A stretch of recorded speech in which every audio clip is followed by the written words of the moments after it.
In the spring of 1874, a family named Creedle moved into a two-room cabin on the eastern edge of Draycott Bend, a small trading settlement tucked into a hollow in the southern Missouri Ozarks.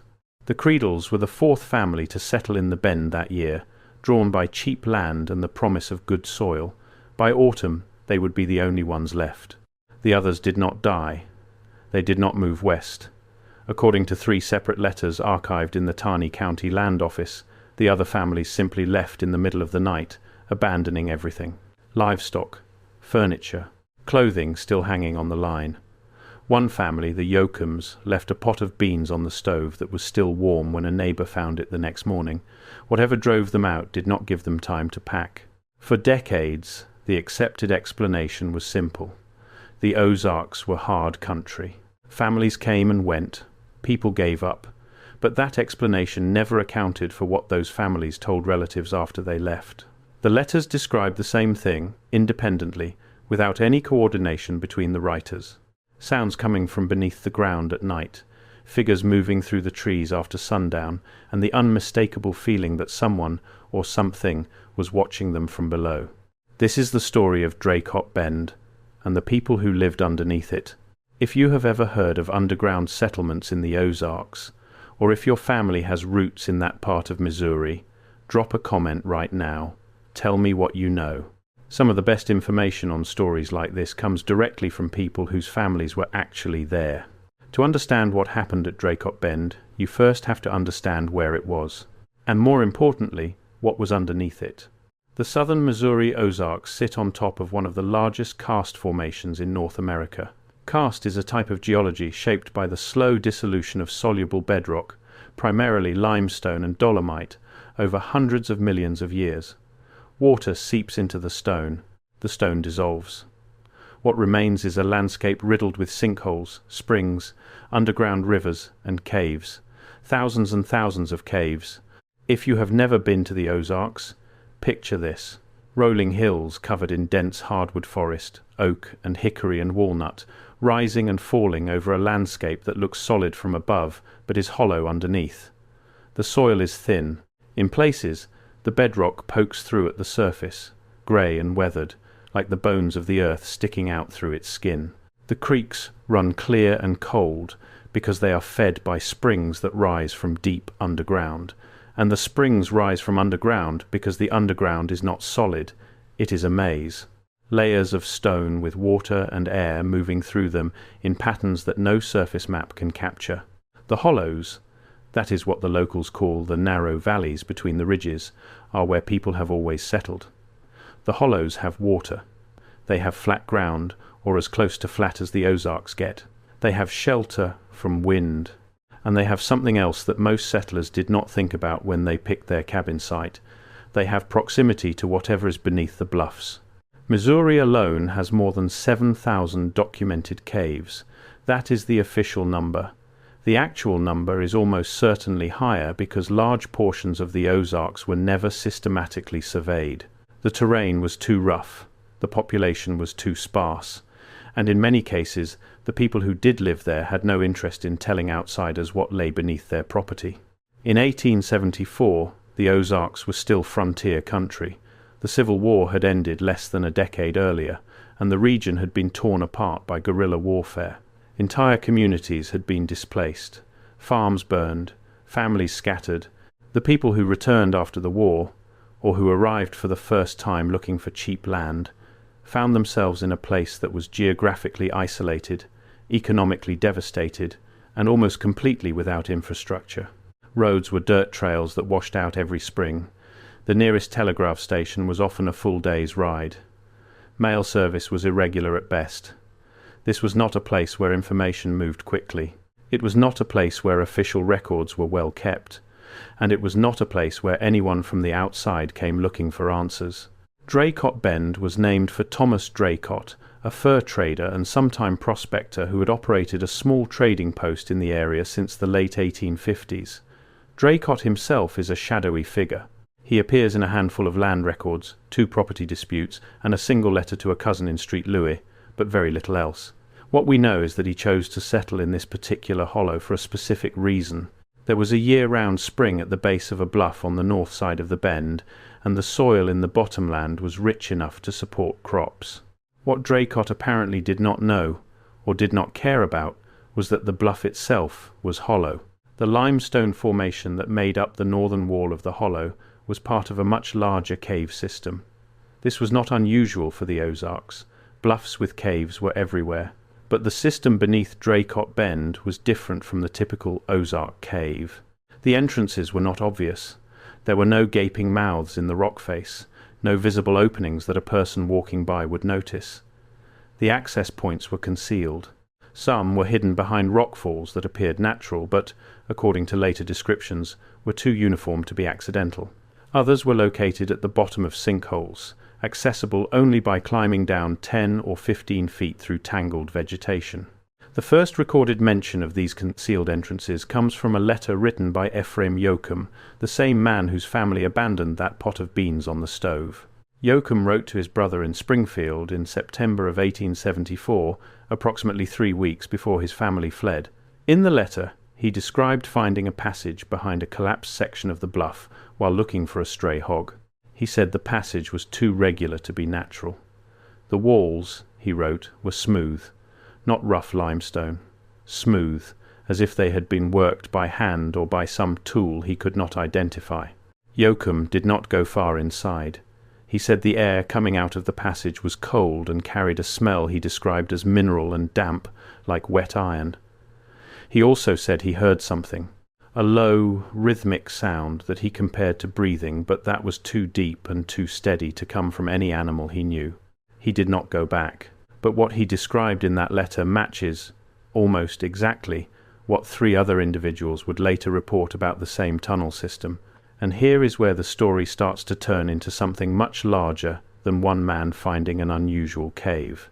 In October of 1874, after the Yoakums and 2 other families had already abandoned the settlement, the Taney County Land Office dispatched a surveyor named Cornelius Harlan to assess the properties. This was standard procedure.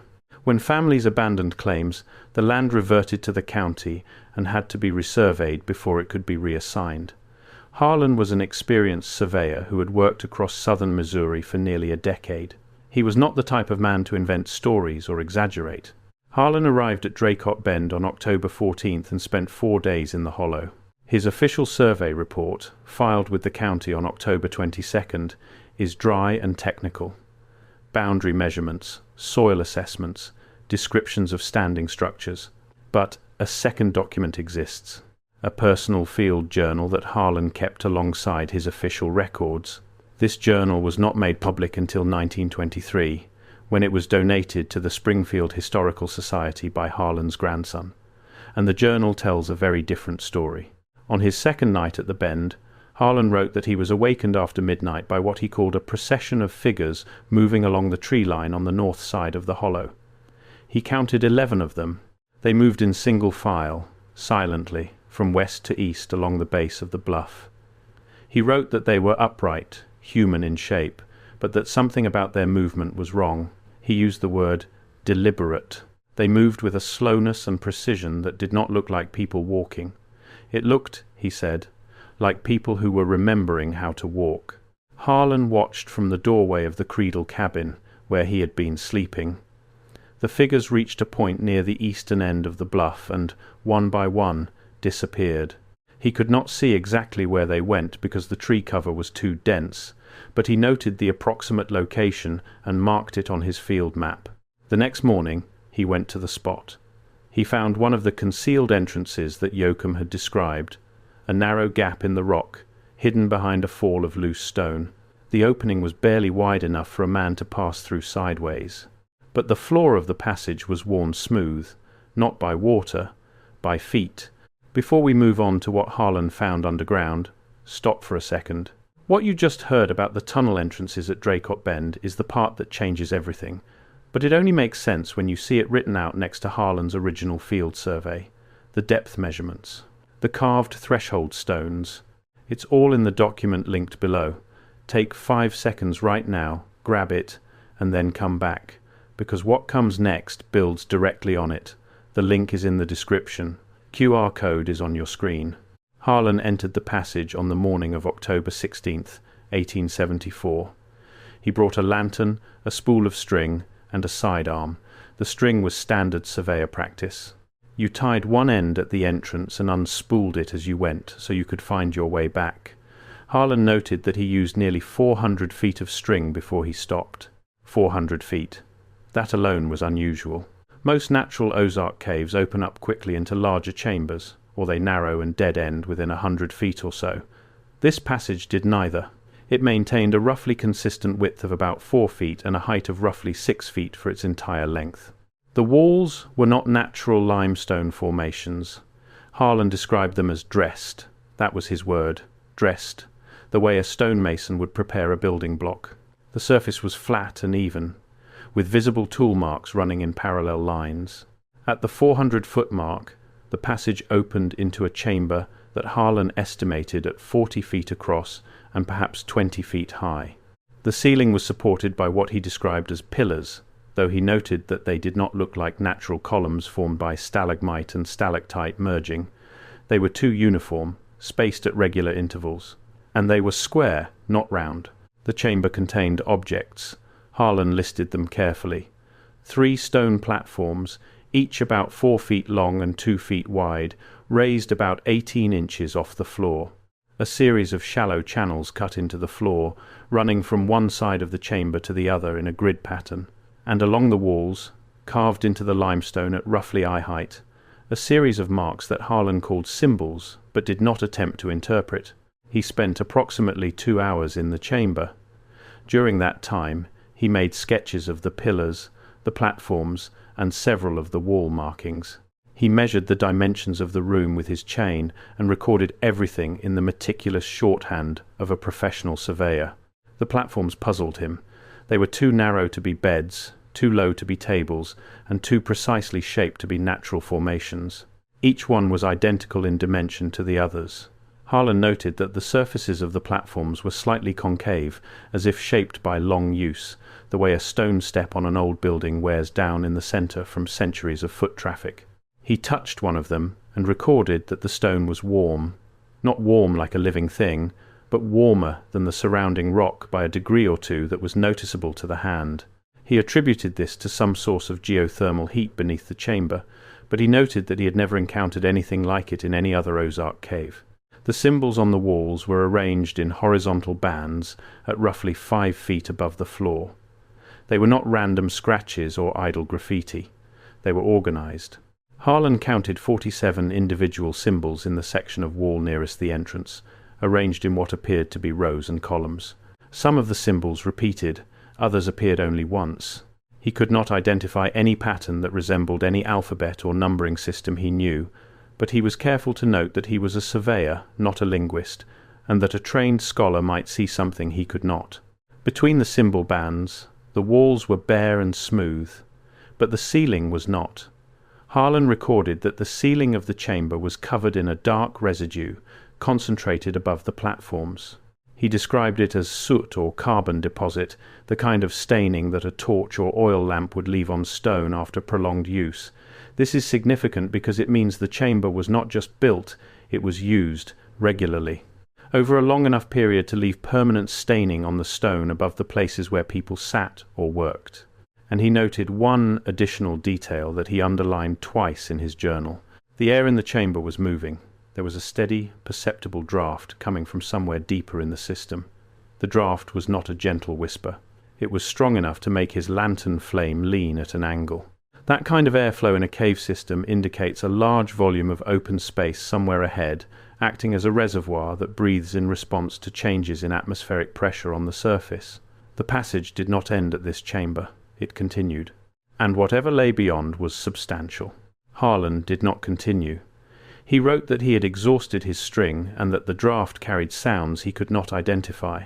He described them as tonal, not wind noise, not water noise, something with a pattern to it. He left the chamber, followed his string back to the surface, and sealed the entrance by restacking the loose stone. That night, his third at the bend, the figures appeared again. This time Harlan was watching for them. He positioned himself behind the Yoakum cabin, which gave him a clearer line of sight to the bluff. He He counted 14 figures, same movement, same single-file procession, same direction, west to east along the base of the bluff. But this time, some of them were carrying things. He could not make out what the objects were in the darkness, but he described them as bundles, roughly the size of a man's torso, carried across the shoulders. The figures reached the same point and disappeared into the rock, one by one. The entire procession took less than 4 minutes. Harlan left Draycott Bend the following morning. He packed his instruments before sunrise, saddled his horse in the grey light, and rode east without looking back at the bluff. His official survey was filed with the county on October 22nd. In the survey, there is no mention of figures, tunnels, chambers, or anything unusual. It reads like any other abandoned property assessment, dry and formulaic, the kind of document that clerks file and never think about again. Boundaries confirmed, structures in poor repair, land suitable for reassignment. But Harlan did not request reassignment of the properties. Instead, he wrote a letter to the Missouri State Geological Survey in Rolla, describing what he had found underground and requesting that a trained geologist be sent to examine the tunnel system. That letter is dated October 24th, 1874. The survey's response, dated November 11th, is a single paragraph acknowledging receipt of the letter and stating that no geologist was available for fieldwork in that region before the following spring. No geologist was ever sent. Now, before we go any further, we need to talk about why this story matters beyond one hollow in the Ozarks. Because Draycott Bend was not unique. It was not even unusual. It was one of dozens of reports from the same region, during the same period, describing the same kind of phenomenon. Underground passages that were too regular to be natural, concealed entrances, and people, or things shaped like people, that emerged at night and retreated before dawn. The conventional explanation for these stories, when they are addressed at all, is that the Ozarks attracted outlaws, deserters, and fugitives who used the extensive cave systems as hideouts. And there is truth in that. The James Younger Gang operated in Missouri. Bushwhackers and jayhawkers had used caves during the Civil War. It was rough country and caves provided shelter. But that explanation does not hold up when you look at what Harlan described. Outlaws living in caves do not construct dressed stone walls with parallel tool marks. They do not carve pillars at regular intervals. They do not cut drainage channels into stone floors in grid patterns. And they do not move in silent, single-file processions of 14 people carrying bundles in the dead of night, every night, with mechanical precision. What Harlan described is infrastructure, not a hideout, not a temporary shelter, a built environment, maintained and occupied by people who had been there long enough to wear footpaths into stone. And this is where the story of Draycott Bend connects to something much larger, because the Ozarks are not the only place where this kind of subterranean infrastructure has been found. Similar reports exist from Appalachia, from the upper Midwest, from the Pacific Northwest. Tunnel systems with dressed walls and geometric chambers, found in places where no known civilization had the technology or the motivation to build them. Found, documented, and then quietly set aside. Never investigated, never explained, never incorporated into the official historical record. The pattern is always the same. Someone finds something underground that does not fit, they report it, the report is acknowledged and filed, and nothing happens. We will come back to that pattern. But first we need to return to Draycott Bend, because the story did not end with Harlan's survey. What happened over the next 2 years is where this account moves from strange to deeply disturbing. After Harlan filed his survey and sent his letter to the Geological Survey, the 3 abandoned properties at Draycott Bend were not reassigned. They sat empty through the winter of 1874 and into the spring of 1875. The Creedle family, the only original settlers who had not fled, remained in their cabin. But they did not stay because they were comfortable. They stayed because they had nowhere else to go.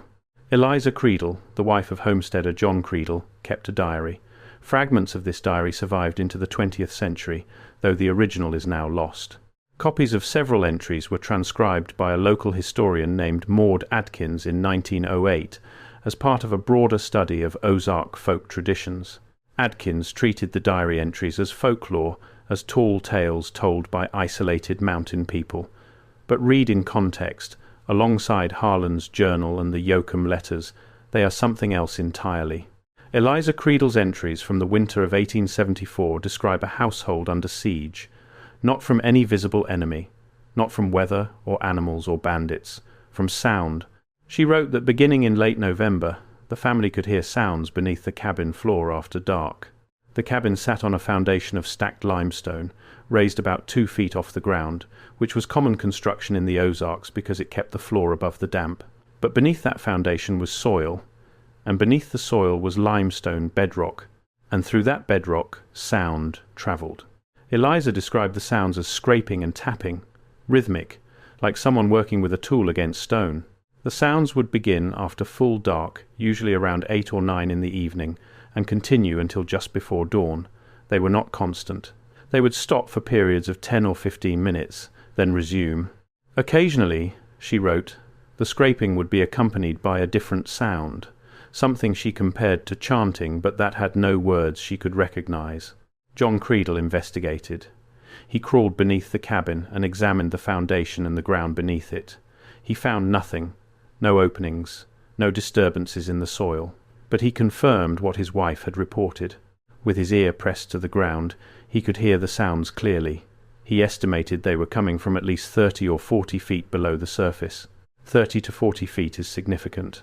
That is well below the depth of any cellar or root cellar, and it puts the source of the sound at the same depth as the tunnel system that Harlan had documented a quarter-mile to the north. The implication is clear, even if the Creedles did not draw the connection themselves. Whatever was making those sounds was part of the same underground network. The Creedles endured this for months. Eliza's diary entries become increasingly strained as the winter progresses.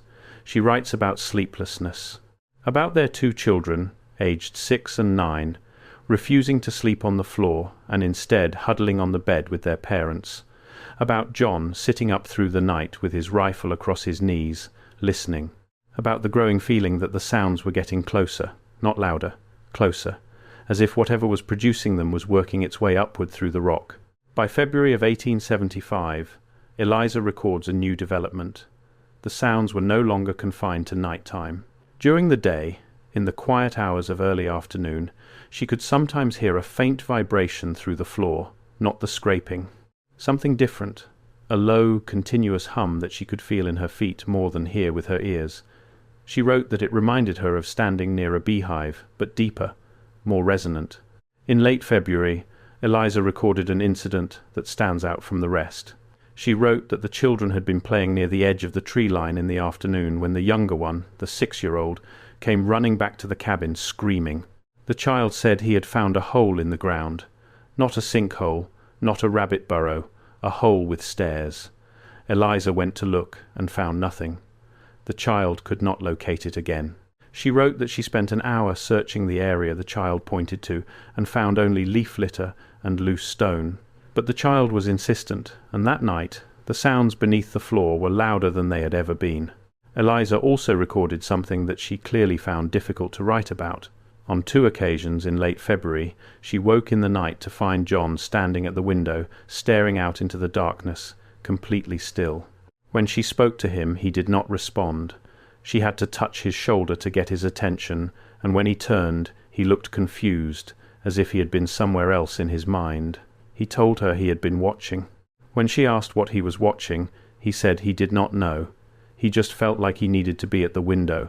This kind of detail, a man compelled to stand watch for reasons he cannot articulate, appears in multiple accounts from the Draycott Bend area and from other sites in the Ozarks. It suggests something beyond ordinary fear.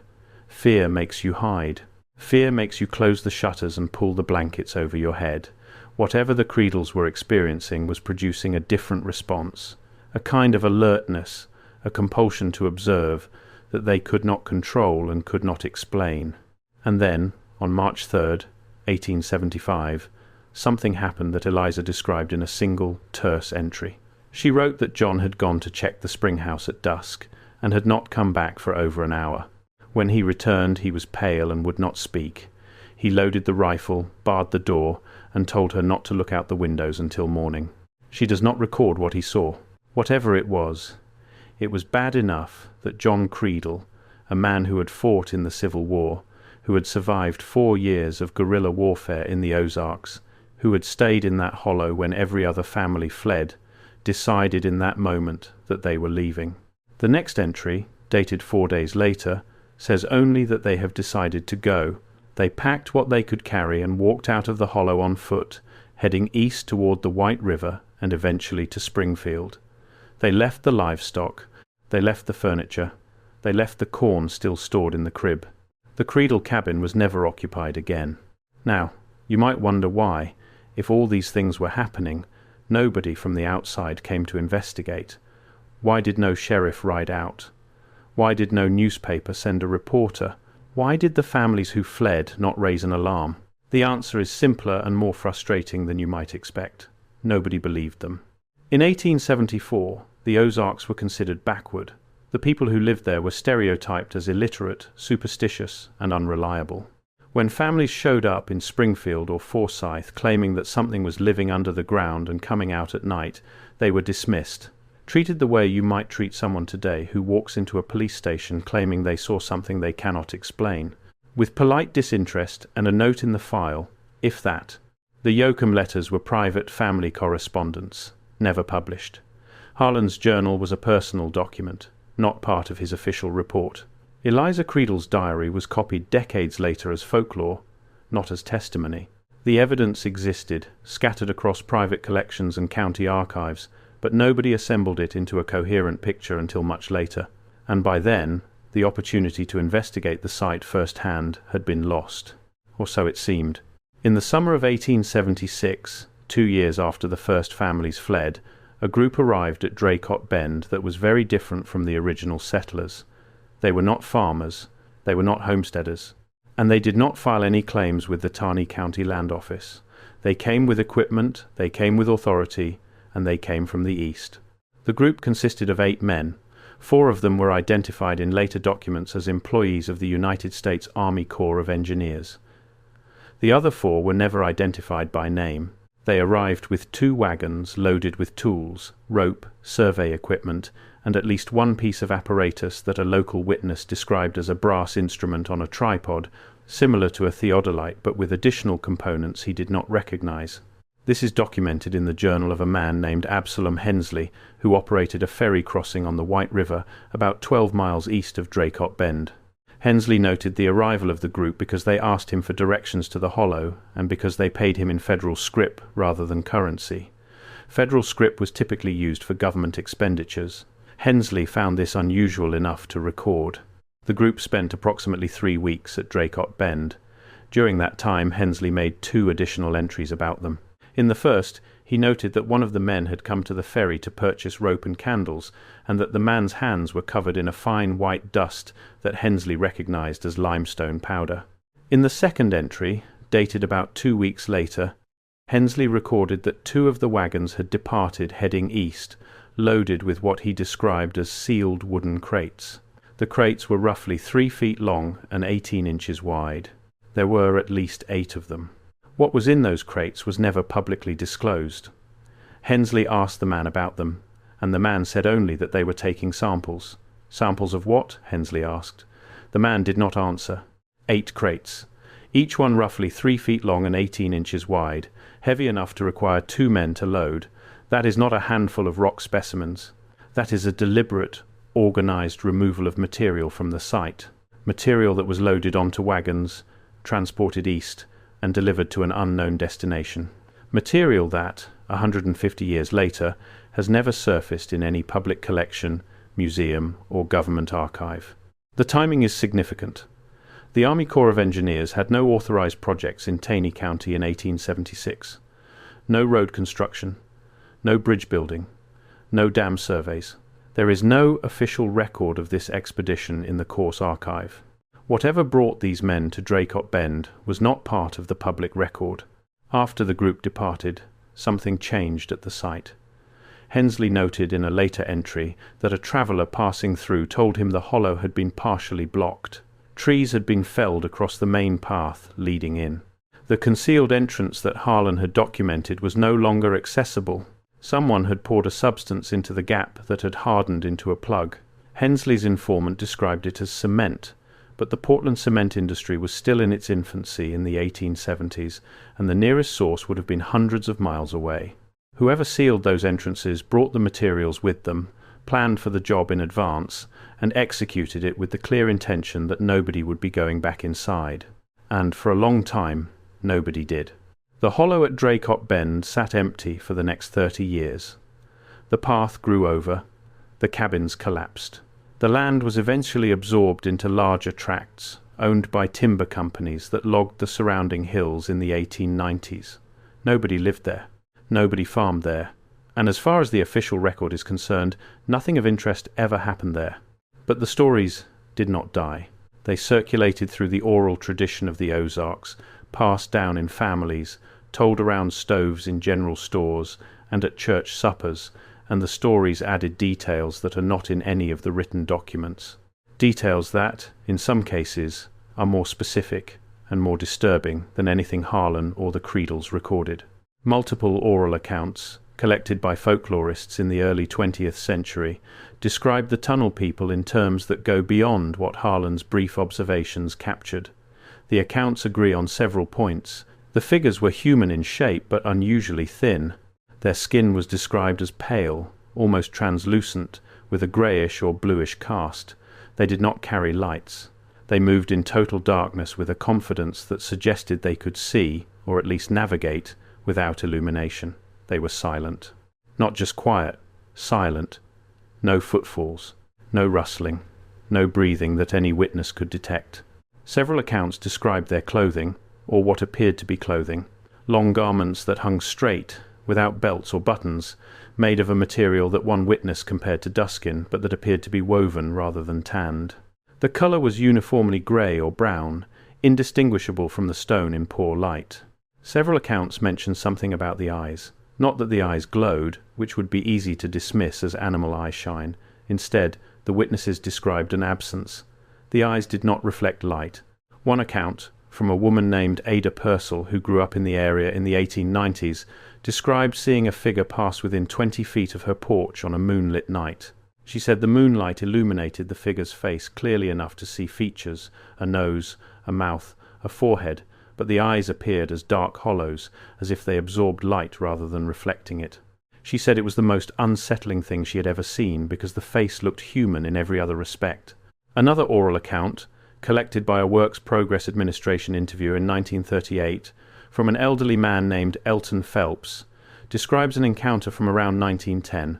Phelps was a young man at the time, hunting raccoons at night with dogs in the hills above what had been the Draycott Bend settlement.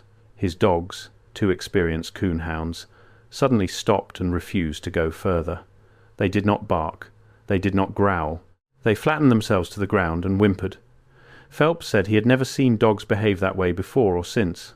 He looked in the direction the dogs were facing and saw 3 figures standing motionless at the edge of a clearing, roughly 50 yards away. They stood in a line, facing him, and they did not move. Phelps backed away slowly, and the dogs crawled after him on their bellies. He never went back to that part of the hills. The WPA interviewer treated the account as a ghost story and classified it under the heading of local superstitions. But Phelps was not describing a ghost. He was describing 3 solid, physical figures standing in a clearing, figures that his dogs could see and smell, and that terrified them into submission. And the accounts agree on one more thing. The tunnel people never approached the settlers directly. They never entered the cabins. They never took food from the gardens or killed livestock. Their presence was observed, not interacted with. They emerged, moved along, established paths, and returned underground, every single night, without variation. The consistency of the accounts is, in itself, remarkable. These are witnesses separated by decades and by miles, people who had no contact with each other and who, in most cases, had never heard the other accounts. And yet they described the same thing, the same body type, the same colouring, the same silent movement, the same nocturnal pattern, the same single-file procession, the same retreat into the stone before dawn. Folklorists have a term for this kind of convergence. They call it motif clustering, and it usually indicates that the stories are based on a shared original experience rather than on imitation or transmission. When different people, independently describe the same specific details, it suggests they are describing something they actually saw. And consider the physical details. The pale skin, almost translucent with a greyish or bluish cast, is exactly what you would expect from a population living underground over multiple generations. Lack of sunlight depletes melanin production. The skin becomes pale. In extreme cases, it becomes translucent, thin enough that the veins beneath are visible, which would account for the bluish cast that several witnesses described. This is documented in cave-adapted species. Cave fish, cave salamanders, cave insects, all of them lose pigmentation over generations of darkness. Apply the same biological process to a human population, and you get exactly what the witnesses described. The silent movement is also consistent with cave adaptation. In a cave environment, sound carries. Every footstep echoes. Every voice reverberates. A population that had lived underground for a long time would naturally develop techniques for moving silently, either through training, through footwear designed to muffle sound, or through generations of selecting for light, quiet movement. The fact that multiple witnesses described the figures as producing no audible footfalls suggests a level of acoustic discipline that goes beyond ordinary stealth. This pattern of behavior is not consistent with any known outlaw group, refugee population, or indigenous community in the region. Outlaws raid. Refugees seek contact. Indigenous groups in the Ozarks, primarily the Osage before their forced removal, lived above ground and had well-documented settlement patterns that looked nothing like what was described at Draycott Bend. What was described at Draycott Bend looks like a population that had adapted over a very long period of time to living underground. A population that surfaced only when necessary and that had developed the physical characteristics, the silent movement, the pale skin, the light sensitivity that such a life would produce. The question is not whether this sounds unusual. Of course it does. The question is whether there is any precedent for it. And the answer, uncomfortable as it may be, is yes. Throughout human history, in cultures spanning every inhabited continent, there are accounts of subterranean populations. The Hopi speak of emerging from underground worlds. The Greeks described entire civilizations beneath the earth. Norse mythology contains detailed accounts of beings who lived in caverns and avoided daylight. Hindu texts describe the Patala, underground realms inhabited by beings who were not fully human, but not fully something else either. The standard academic interpretation of these stories is that they are metaphorical, symbolic representations of death, the underworld, the unconscious mind, and maybe they are, but the physical evidence at sites like Draycott Bend suggests that at least some of these stories may have a more literal origin. Consider what Harlan found: dressed stone walls, square pillars at regular intervals, drainage channels cut in geometric patterns, symbols carved into walls. These are not the features of a natural cave system. They are the features of constructed space, built space, inhabited space. Someone, at some point in history, built that tunnel system. And the tools and techniques they use do not match anything in the known archaeological record of the region. The Ozarks have been inhabited for at least 12,000 years. The earliest known occupants were Paleo-Indian hunting groups who left behind projectile points and campsites. Later, woodland and Mississippian cultures built more permanent settlements, including the famous mound complexes at Cahokia and Spiro. But none of these cultures, as far as we know, built underground tunnel systems with dressed stone walls and geometric chambers. So who did? This is the question that the official record does not ask. Not because there is no evidence, but because the evidence does not fit the accepted narrative. The accepted narrative says that pre-Columbian North America was inhabited by hunter-gatherer and early agricultural societies that built with wood, earth, and occasionally stone. The accepted narrative does not include underground construction of the type described at Draycott Bend. And when evidence does not fit the narrative, the evidence tends to disappear. Not dramatically, not through some grand conspiracy. Through the simple, bureaucratic process of not investigating, not funding, not publishing, and not following up. Through the process of filing a letter and never sending a geologist. Through the process of sealing an entrance and loading crates onto wagons and leaving no record of what was inside them. This is the process that played out at Draycott Bend, and it is the same process that has played out at dozens of sites across North America, where anomalous underground structures have been reported, documented, and then quietly abandoned to the filing cabinet and the passage of time. But time has a way of circling back, and in the case of Draycott Bend, it circled back in 1907. In that year, a logging crew working for the Ozarks Timber Consortium was cutting hardwood on the ridgeline above the old Draycott Hollow. The crew foreman, a man named Sullivan Page, reported that one of his men, while felling a large white oak, broke through the ground into a void beneath the tree's root system. The tree had been growing over a sinkhole that had been covered by soil and leaf litter for decades. When the tree came down, the root ball pulled up and the sinkhole opened. Page sent a man down on a rope to assess whether the void posed a danger to the logging operation. The man, whose name is recorded only as Tull, descended about 15 feet and reported that he was standing in a passage, not a natural cave, a passage with walls. Page ordered the crew to stop work and sent word to the timber company's office in West Plains. The company sent a representative, who arrived 3 days later, looked at the opening, and ordered it filled with rubble and covered over. The logging resumed. No further investigation was conducted. But Tull talked.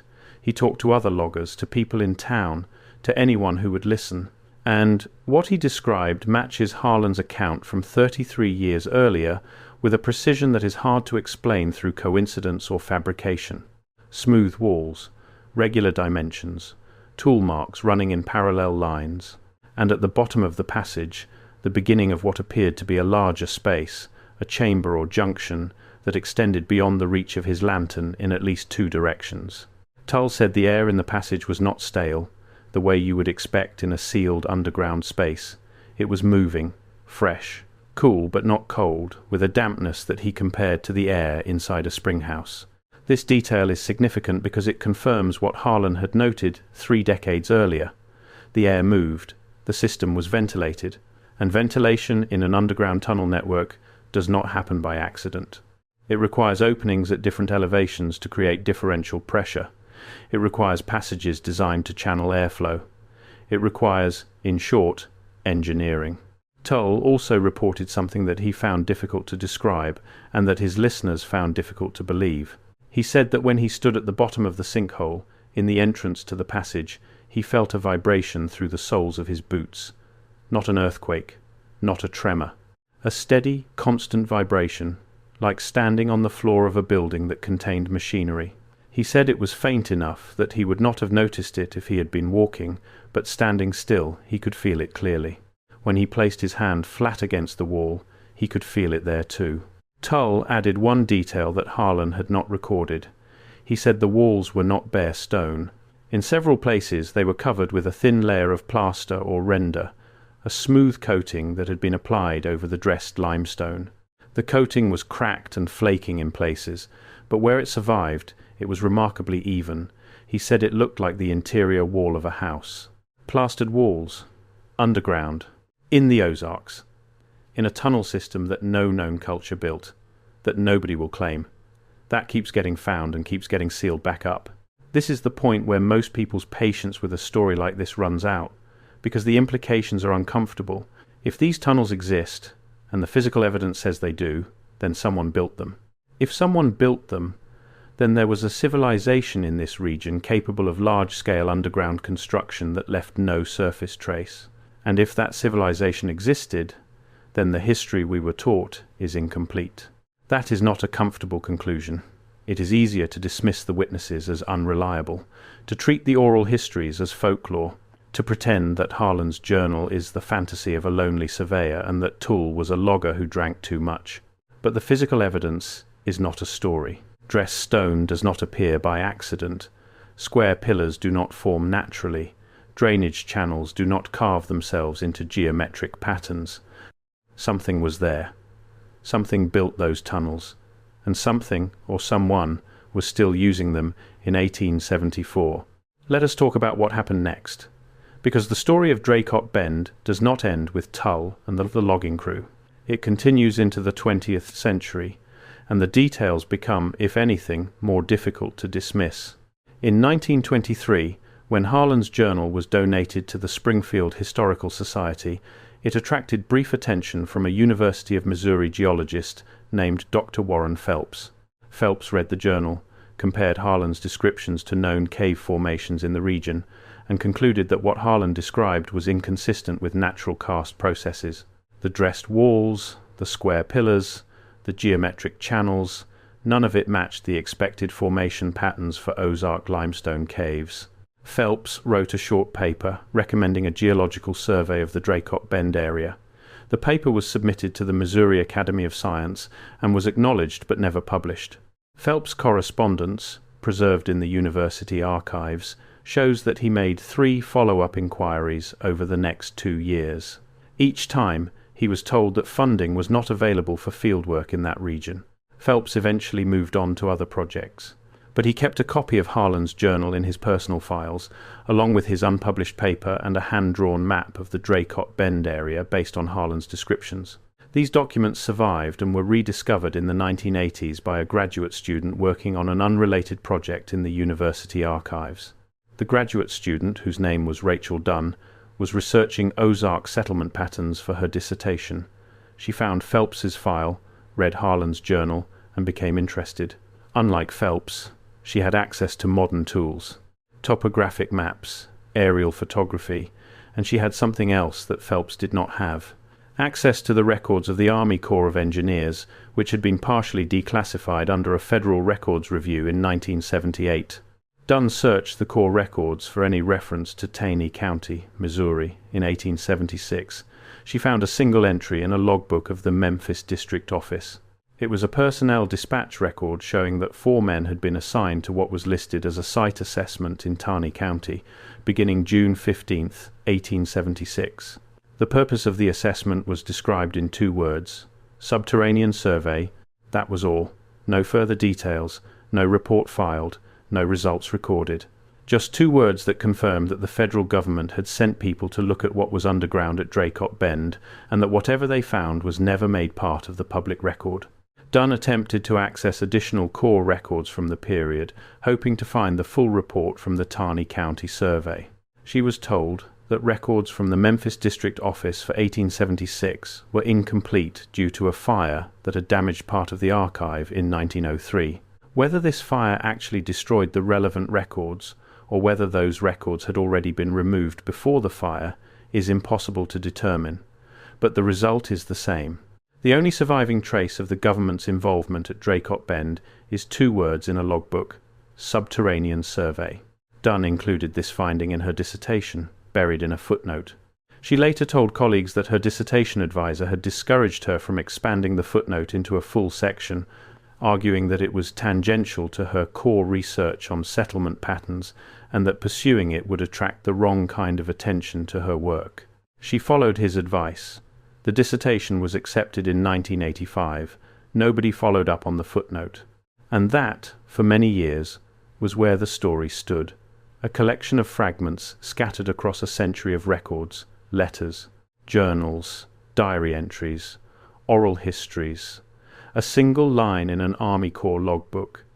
Each piece, taken alone, could be dismissed, but taken together they described something consistent and specific: an underground tunnel system of artificial construction, inhabited by a population that surfaced only at night, documented by multiple independent witnesses over a period of decades, investigated at least once by the federal government, and deliberately sealed. The next chapter in this story began in 2003, and it began, as these things often do, by accident. A caving group from Springfield, Missouri, was conducting a survey of karst features in the area south of Forsyth, near what had been the old Draycott Bend settlement. The group, part of the Missouri Speleological Survey, was mapping sinkholes and spring outlets for a statewide database. During the survey, one of the cavers, a man named Dennis Polk, noticed an anomaly. A section of bluff face on the north side of a hollow showed signs of having been altered. Specifically, there was a rectangular area of stone that was a slightly different color than the surrounding rock, as if it had been patched with a different material. Polk, who had 20 years of caving experience, recognized it as a sealed entrance. He had seen similar seals at old mining sites where tunnels were closed off for safety reasons, but there were no mining records for this area. The Ozarks had lead and zinc mining to the north, in the Tri-State District, but the Taney County area had never been commercially mined. Paulk photographed the anomaly and reported it to the survey. The survey logged it as an item of interest, but took no further action. However, Paulk continued to investigate on his own. Over the next several months, he identified 3 additional sealed openings in the same bluff face. Each showed the same characteristics. Rectangular in shape, filled with a material that was not native stone, smooth on the surface, as if it had been finished with a trowel. Paulk did not attempt to breach any of the seals. He was cautious by nature and had seen enough old mine tunnels to know that sealed passages could be unstable, but he did something that nobody before him had done. He brought a ground-penetrating radar unit to the site. Ground-penetrating radar works by sending electromagnetic pulses into the ground and measuring the reflections. Different materials, stone, soil, air, reflect the signals differently. The result is a profile of what lies beneath the surface. Paulk borrowed a unit from a friend at Missouri State University and ran several passes along the base of the bluff. The results showed voids, not natural cave voids, which tend to be irregular and follow the dissolution patterns of limestone. These voids were linear. They ran in straight lines, intersected at right angles, and maintained consistent dimensions. The radar showed what appeared to be a network of passages, approximately 4 to 6 feet wide and 6 to 8 feet high, extending at least 300 feet into the bluff from each of the sealed entrances. The passages were connected. They formed a grid. Let that settle for a moment. Not a random network of dissolution channels, which is what natural karst produces. A grid. Passages running in straight lines, intersecting at perpendicular angles, maintaining consistent dimensions throughout. Natural caves do not do this. Natural caves follow the path of water through stone. They meander, they widen and narrow. They branch irregularly. They follow bedding planes and fracture zones and the unique geology of each individual site. A grid requires planning. A grid requires surveying. A grid requires someone to decide, before a single cut is made, where each passage will go, how wide it will be, how high, and where it will connect to the others. A grid is not the work of people hiding in caves. It is the work of engineers. Paulk ran additional passes at different angles and at varying distances from the bluff. The total area covered by the grid, as far as his equipment could penetrate, was roughly 200 feet by 300 feet. But the passages extended beyond the range of the radar in multiple directions. What he mapped was not the entire system, it was just the portion closest to the surface. The real network, whatever its full extent, was deeper and almost certainly larger. One feature of the radar data stood out above all others. At the center of the mapped grid, the passages converged on a single, large void. The void was approximately 60 feet across and appeared to extend downward beyond the depth range of the radar. Paulk estimated that the floor of this central chamber, if it had a floor, was at least 80 feet below the surface, 80 feet underground, in a chamber that was 60 feet across, with passages radiating outward in a grid pattern in every direction. That is not a cave. That is an underground building. Paulk shared his radar data with the Missouri Speleological Survey and with the Geology Department at Missouri State. The response was polite interest and no action. The survey did not have funding for excavation. The university did not consider it a priority research site, and privately, Paulk was told by more than one person that pursuing the investigation would not be good for his reputation. Underground tunnel systems built by unknown civilizations were not the kind of thing that serious geologists put on their resumes. Paulk published his findings in a small caving journal in 2005. The article included his radar data, photographs of the sealed entrances, and a summary of the historical records, including Harlan's journal. It received almost no attention outside the caving community. But inside the caving community, it struck a nerve, because Paulk was not the only caver who had found anomalous underground structures in the Ozarks. Over the next several years, a handful of cavers and amateur geologists began comparing notes. They found that similar features, sealed entrances, dressed stone walls, geometric passages had been reported at multiple sites across the southern Missouri and northern Arkansas Ozarks. The sites were not clustered. They were spread across a region roughly 50 miles wide and 80 miles long, from the area around Branson in the north to the upper Buffalo River drainage in Arkansas to the south. At each site, the same pattern repeated: anomalous construction, sealed entrances, no official investigation, no explanation, and at several sites, the same stories: figures emerging at night, silent movement along established paths, retreat before dawn.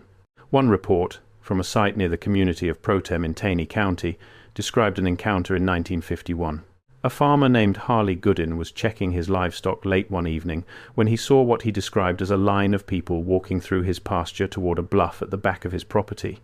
He counted 7. They were moving in single file, silently, and they disappeared into a section of the bluff that, as far as Goodin knew, was solid rock. Goodin went to the spot the next morning and found a narrow opening concealed by brush. The opening was small, no more than 3 feet wide and 4 feet tall, tucked into a recessed area of the bluff that would be invisible to anyone who was not standing within 10 feet of it. Goodin knelt and looked inside. The passage extended straight back into the bluff, level and regular, for as far as he could see in the available light. He did not enter. He was a practical man, not given to reckless curiosity. But he noticed the same detail that Harlan had recorded 77 years earlier. The floor of the passage was worn smooth. By feet, the stone at the threshold had been polished by the passage of bodies, over and over, until it was as smooth as river rock. Goodin told his story to his pastor, who told it to a congregation, and within a few weeks it had circulated through the county. A reporter from the Forsyth newspaper came out and interviewed Goodin, but the story was never published. The reporter told Goodin that his editor did not consider it credible enough for print. Goodin showed the reporter the entrance. The reporter looked at it, wrote something in his notebook, and left. No article appeared. 1951, 77 years after Harlan. And the floors were still being worn smooth. This detail is the one that changes the conversation entirely, because it means that whatever was using those tunnels in 1874 was still using them in the middle of the 20th century. This was not a relic, not an artifact, not a dead system. It was active, it was occupied, and if the wear patterns on the floors are any indication, it had been occupied continuously for a very long time. How long? That is the question that nobody has been willing to ask, at least not publicly. But the physical evidence offers a range of answers, and none of them are small. The limestone in the Ozarks is Ordovician and Mississippian in age, between roughly 350 and 500 million years old. The stone itself is ancient, but the construction, the dressing, the carving, the pillars, that is obviously much more recent. The question is how much more recent. Harlan noted tool marks on the walls. He described them as parallel lines, consistent with a chisel or similar implement. The depth and spacing of these marks, based on his sketches, suggest a stone tool rather than a metal one. Stone tools leave wider, shallower marks with less consistent spacing than metal tools. If the tunnel builders were using stone tools, that pushes the construction date back before the widespread adoption of metal tools in the region, which occurred with European contact in the 16th and 17th centuries.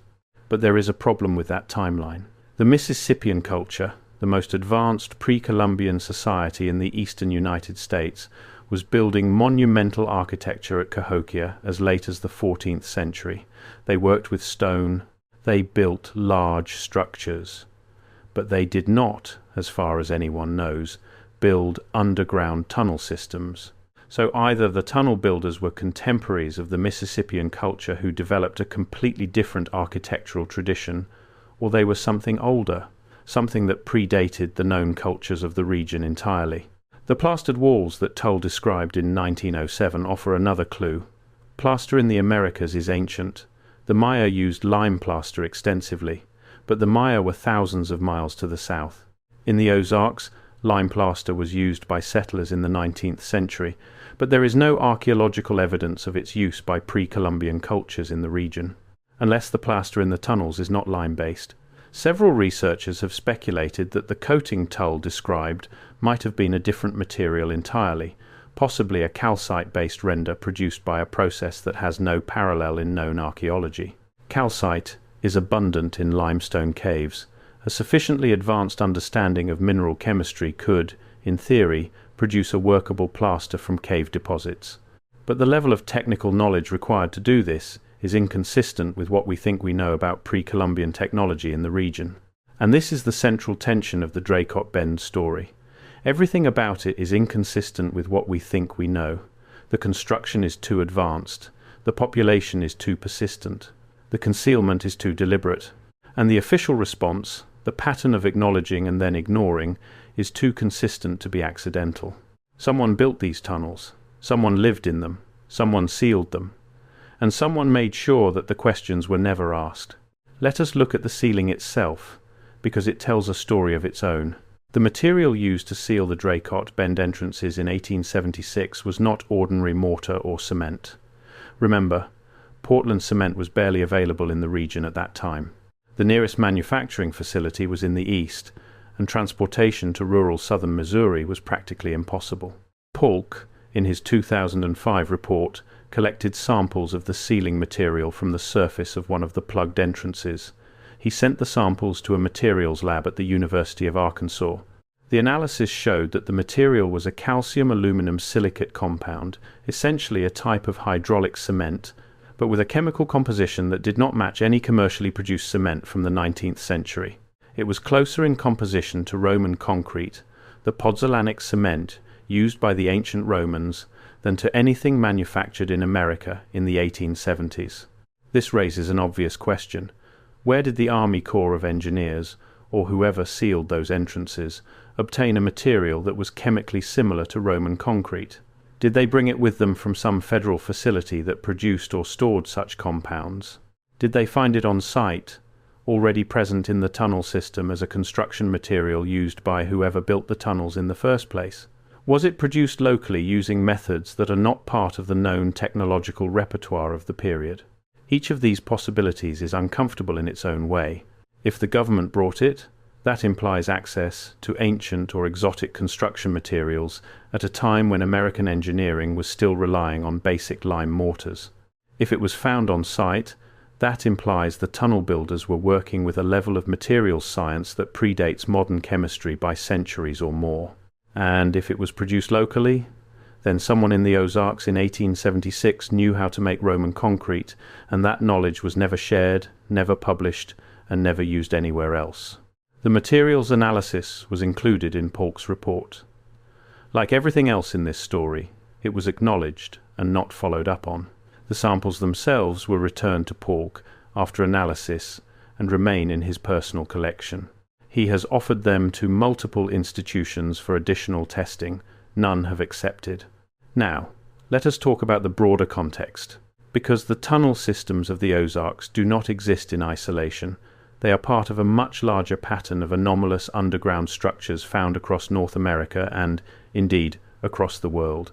In Turkey, the underground city of Derinkuyu extends 18 stories below the surface and could shelter approximately 20,000 people. It was carved from volcanic tuff and includes ventilation shafts, water wells, storage rooms, and even a chapel. The conventional dating places its construction in the 8th through 7th centuries BCE, but some researchers have argued that the lowest levels may be significantly older. In Cappadocia, dozens of similar underground cities have been found, many of them connected by tunnels that extend for miles. The conventional explanation is that they were built as refuges during periods of invasion. But the scale and sophistication of the construction suggests a population that was not hiding temporarily, but living underground permanently. In South America, the Cuevas de los Tallos in Ecuador contain passages with smooth, geometric walls that have been compared to artificial construction. A major expedition in 1976, partially funded by the British military and including astronaut Neil Armstrong, explored the caves and reportedly found evidence of worked stone, though the full results were never published. And in North America, reports of anomalous tunnel systems are scattered across the archaeological literature, always in footnotes, always as curiosities, never as subjects of serious investigation. In 1838, workers digging the foundation for a warehouse in Cincinnati broke through into a tunnel that ran beneath the city for an estimated quarter-mile. The tunnel had arched ceilings, smooth walls, and appeared to predate any known construction in the area. A local newspaper published a brief account. The tunnel was filled in, and the warehouse was built on top of it. In 1891, a farmer in central Kentucky discovered a system of passages beneath his property that contained, according to his affidavit filed with the county clerk, stone benches, wall carvings, and a large flat stone that appeared to be an altar or work surface. The passages extended in multiple directions, and the farmer estimated he explored less than a tenth of the system before he became too frightened to continue. The county sent no one to investigate. The entrances were sealed for livestock safety. In 1912, a road crew in western Virginia cut through a hillside and exposed a passage with dressed stone walls, approximately 6 feet high and 4 feet wide, extending into the hill at a slight downward angle. The state geologist was notified. He visited the site, confirmed that the passage was not natural, and recommended further study. The road was rerouted, the exposed section was backfilled, and no study was conducted. From accounts like these to the unexplained passageways found during construction projects in major cities, the pattern is consistent. Find it, note it, move on. The question is why? Why is this particular category of evidence treated differently from other archaeological finds? When someone digs up a pottery shard, it gets catalogued, analysed, published, and integrated into the broader understanding of the region's history. When someone finds a projectile point that does not match the known typology for a region, it becomes a research topic. Papers are written, conferences held, careers built. But when someone finds a tunnel with dressed stone walls and geometric chambers, it gets a footnote and a sealed entrance. When someone produces radar data showing an underground grid, they get polite interest and no funding. When someone identifies a sealing compound with the chemical signature of Roman concrete in rural Missouri, the result sits in an unpublished report. There is a word for this kind of selective attention, and it is not conspiracy, it is paradigm protection. Every scientific field operates within a framework of accepted knowledge, and that framework determines what questions are considered worth asking. In American archaeology, the framework says that pre-Columbian civilizations in the eastern United States built with earth, wood, and occasionally stone. They built mounds. They built palisades. They built longhouses and pit houses and council circles. They did not build underground tunnel networks with dressed stone walls and ventilation engineering. When evidence contradicts the framework does not change. The evidence gets reclassified. Natural formation, cultural anomaly, insufficient data. The language of dismissal is always polite, always reasonable, and always effective. The answer may be simpler than we think. Tunnel systems challenge the narrative. They challenge the established timeline of human civilization in North America. They challenge the assumption that pre-Columbian societies were simpler, less technologically capable, and less organized than their counterparts in the Old World. And challenging the narrative is not something that academic institutions are designed to do. Institutions are designed to maintain and incrementally refine the existing framework. Anomalies that require rewriting the framework are not welcomed. They are tolerated, ignored, and eventually forgotten, unless someone remembers. And that brings us back to Draycott Bend one last time, because there is one more piece of this story that needs to be told, and it is the most recent. In 2017, a series of severe storms caused significant flooding in the White River Basin. The flooding altered the landscape in several locations, including the area around the old Draycott Bend settlement. Erosion from the floodwaters exposed sections of the bluff that had been buried under soil and vegetation for decades. A local resident, walking the bluff after the waters receded, found something that the floods had uncovered. A section of dressed stone, approximately 6 feet long and 3 feet wide, protruding from the eroded bluff face. The stone was smooth on one side and rough on the other, consistent with a wall segment that had been buried in the surrounding rock. And on the smooth side, there were marks, not tool marks, symbols. The symbols matched the descriptions in Harlan's journal from 1874, carved into the stone at roughly eye height. Regular, geometric patterns that did not correspond to any known writing system or decorative tradition from the region. The resident took photographs and posted them online. The images were clear, high resolution. They showed the dressed stone surface in detail, including the symbols, which appeared to be carved approximately a quarter-inch deep into the limestone. People who saw the photographs noted several things.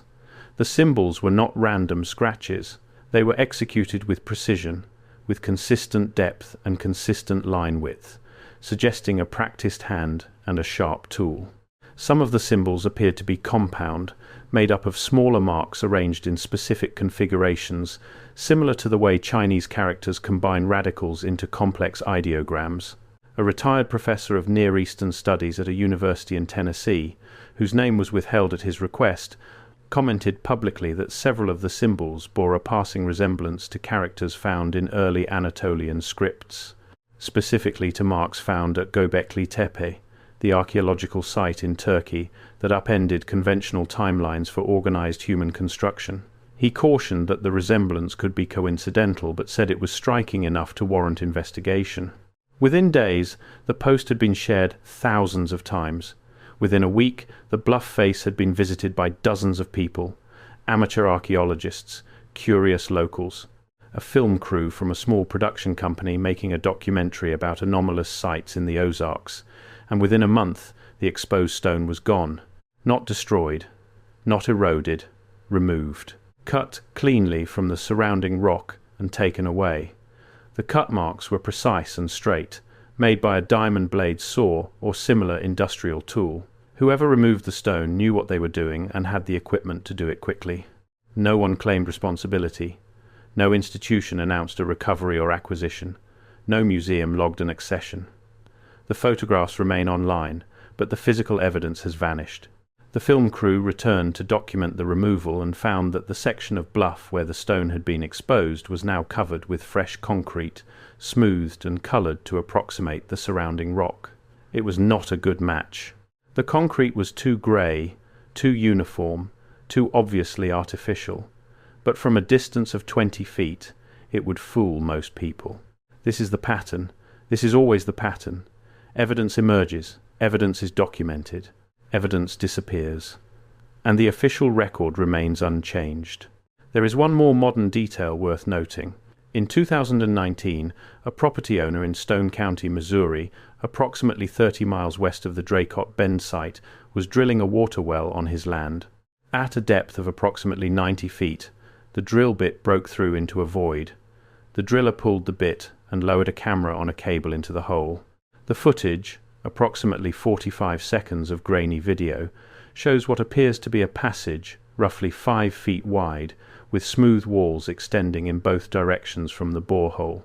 The passage is dry, the floor is flat, and on the walls, faintly visible in the camera's light, are marks, parallel lines, tool marks. The property owner contacted the Missouri Department of Natural Resources.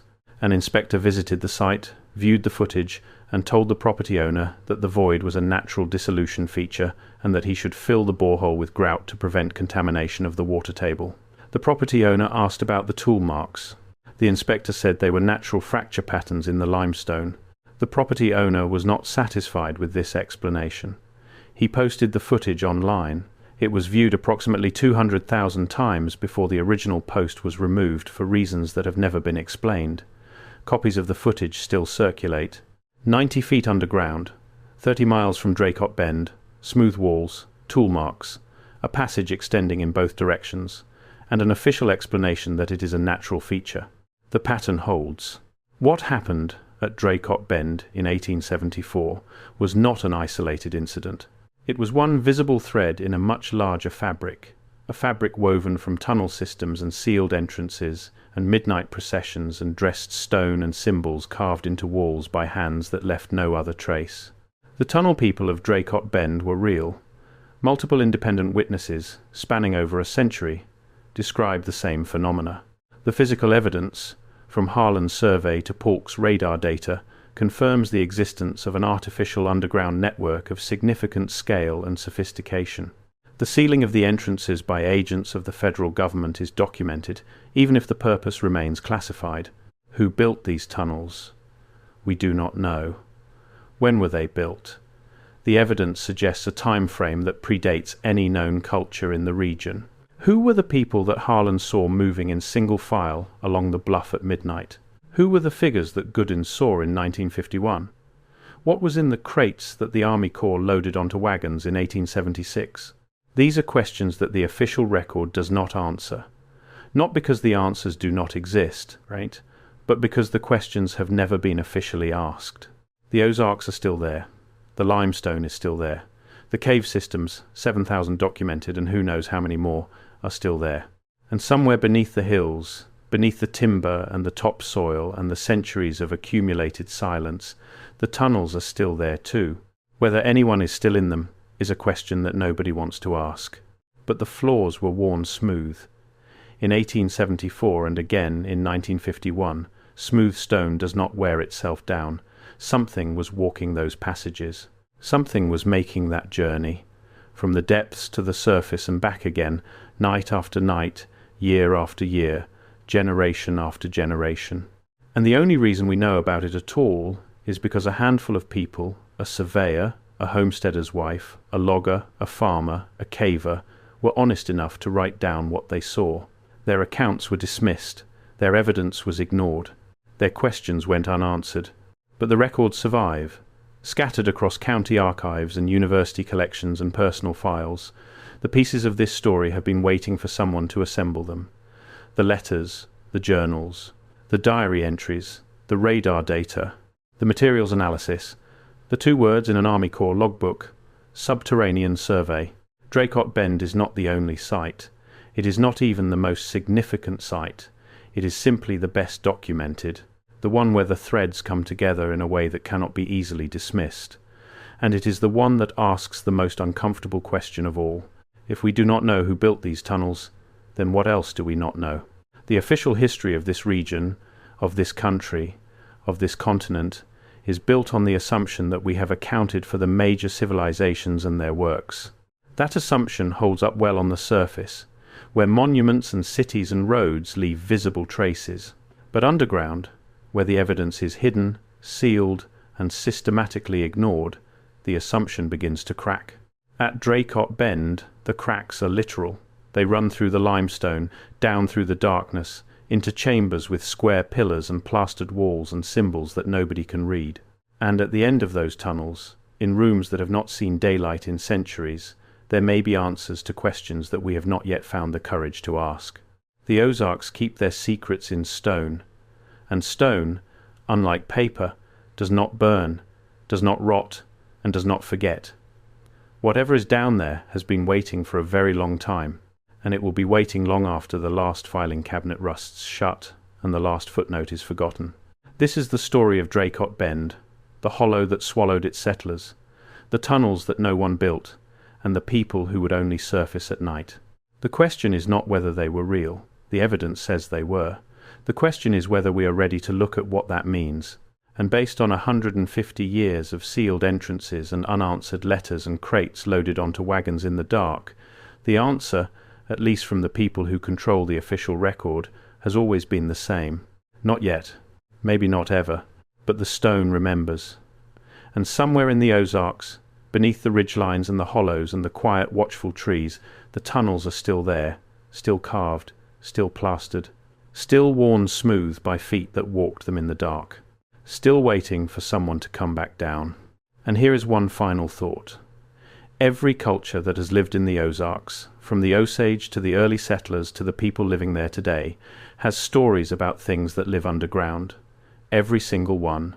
The Osage spoke of beings who dwelled beneath the hills and who should not be disturbed.